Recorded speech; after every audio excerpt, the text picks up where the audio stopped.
माना कि मुश्किल है सफर पर सुन ओ मुसाफिर, ओ कहीं अगर तू रुका तो मंजिल आएगी ना फिर।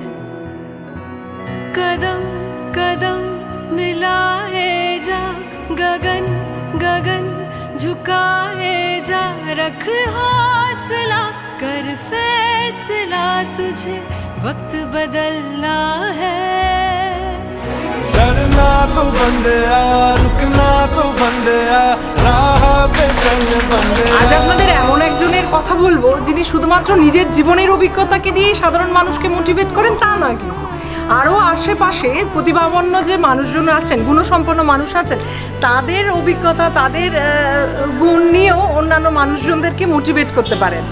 মেয়েটির নাম মাম্পি মণ্ডল, যাদবপুরে 102 নম্বর ওয়ার্ডে থাকে, চোখে দেখতে পায় না, কিন্তু ওর কথা সকলের মন ছুঁয়ে যায়। মাম্পি মণ্ডল শুধুমাত্র যাদবপুরের ওয়ার্ডগুলোতে নয়, টেলিভিশনে, সোশ্যাল মিডিয়ায়, এমনকি পেপটকের মাধ্যমেও জীবনের অন্ধগলিতে হারিয়ে যাওয়া মানুষগুলোকে আলোর পথ দেখায়। আসুন।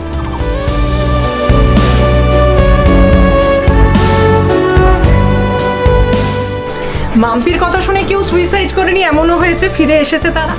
মাম্পির কথা শুনে কেউ ডিপ্রেশনের হাত থেকে বেরিয়ে এসেছে, এমনও হয়েছে। কেউ বা তাদের শারীরিক যন্ত্রণাকে সহ্য করার ক্ষমতা বাড়িয়েছে। অর্থাৎ মাম্পি মানুষকে নতুন করে জীবনে ফিরে পেতে, তাদেরকে জীবনকে বেশি করে উপভোগ করতে শিখিয়েছে।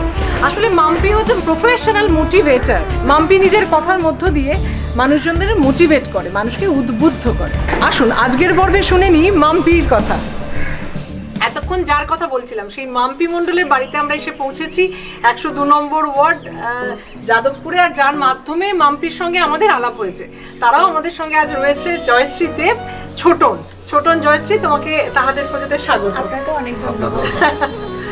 মাম্পি, তুমি লেখাপড়া করেছো, তুমি তো এখন মোটিভেশনাল স্পিকার, কিন্তু তোমার তো সিলেবাসের বাইরেও প্রচুর বই পড়তে হয়েছে অন্যকে মোটিভেট করতে গিয়ে। তাহলে সেইগুলো তো সব ব্রেলে পাওয়া যায় না, তাহলে তুমি নিজেকে কি করে তৈরি করলে? কে তোমাকে হেল্প করলো? হ্যাঁ দিদি, ঠিকই বলেছেন আপনি। সমস্ত বই সব রকম ব্রেলে পাওয়া যায় না। সব কিছু আমাদের অনেক কিছুই শুনে শুনেও আমাদেরকে মুখস্থ করে বা শুনে শুনে সেগুলো আমাদেরকে শিখতে হয়। তাই আমি এগুলোকে বিভিন্ন ইউটিউবের মাধ্যমে আমার বাবা মা কিংবা আমার টিচারের কাছ থেকে শুনে শুনে শিখে আমি এই ধরনের জিনিসগুলোকে আয়ত্ত করেছি এবং আপনাদেরকে ঠিক মোটিভেট করার চেষ্টা করছি। ঠিক মাম্পি, এই মোটিভেশনাল স্পিকার হওয়া তো একটু অন্যরকম পেশা এবং নেশাও। তো তুমি কিভাবে নিজেকে এই ধরনের চিন্তা ভাবনার সঙ্গে যুক্ত করলে? এটা তো সবাই করে না, তাই না? আসলে আমাদেরকে কোনো ব্যক্তি তো সাহায্য করে না, সামান্য কিছু ইনস্টিটিউশন বাদ দিয়ে উদ্বুদ্ধ করতে বা সাহস যোগাতে সেই রকম কেউ এগিয়ে আসে না। তাই আমাদের মতো স্পেশাল হিউম্যানদের জন্য আমি নিজের থেকেই ভেবেছি আমাদের মতো দৃষ্টিহীন মানুষদের জন্য কিছু করা উচিত।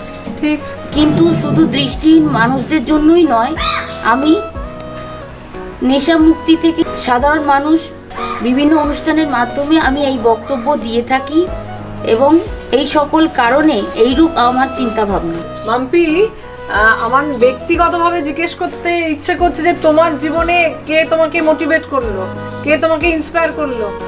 আমার মোটিভেশন হলো আমার মা। আচ্ছা। এবং তার প্রতিবন্ধকতা। তোমার প্রতিবন্ধকতা? হ্যাঁ। আচ্ছা। আমার প্রতিবন্ধকতা থেকেই আমি লড়াই করতে শিখেছি। আমি যদি সাধারণ মানুষ হতাম তাহলে হয়তো এই ধরনের মানসিকতা আমার মধ্যে তৈরি হতো না। ঠিক ঠিক। এছাড়াও আমার মা আমাকে অনেক সাহায্য করেছে, অনেক সাহস জুগিয়েছে বলেই আমি এগুলো করতে পারছি। Very good. এবং তাই তো তুমি সকলের মধ্য থেকে অন্যরকম, সাধারণের মধ্য থেকেও অসাধারণ। রাষ্ট্রপতি পুরস্কার প্রাপ্ত দৃষ্টিহীন টিফানি ব্রারকে বলা হয় কারেজিয়াস ডটার অফ ইন্ডিয়া, অর্থাৎ দেশের সাহসী কন্যা। প্রতিবন্ধী মানুষের রোল মডেল ব্রার এবং আমাদের মাম্পি প্রায় সমবয়সী। ব্রারের মতোই মাম্পিও মানুষকে লাইফ স্কিলস বা জীবনশৈলী শেখাচ্ছে, দৃষ্টিহীনদের চ্যালেঞ্জ নেওয়াতেও উৎসাহিত করছে। MA পাশ করে মাম্পি আরও পড়ে চলেছে তার গবেষণা, জীবনের সব প্রতিবন্ধকতার সঙ্গে কিভাবে লড়াই চালাতে হবে, তার ট্রিক্স সে পরতে পরতে উন্মোচন করছে। মাম্পির কথা শুনলে হয়তো আপনিও আপনার জীবনের কোনো ত্রুটি, কোনো সমস্যা, লক্ষ্য সঠিকভাবে চয়েস করতে পারবেন বা বদলে ফেলতে পারবেন নিজেকে। তাই দৃষ্টিহীন হয়েও পৃথিবীকে আমাদের চেয়ে অনেক ভালোভাবে চেনে মাম্পি। সমাজের একটা বিরাট ভাবা যায় না, এটা একটা বিরাট ব্যাপার। আমি চাই তুমি জীবনে অনেক বড় হও এবং সবার সামনে এসে মাথা উঁচু করে দাঁড়াও এবং তোমার বিরাট উন্নত ঈশ্বরের কাছে তাই মনোভাবকে প্রার্থনা করি তুমি অনেক বড় হও, অনেক বড় হও।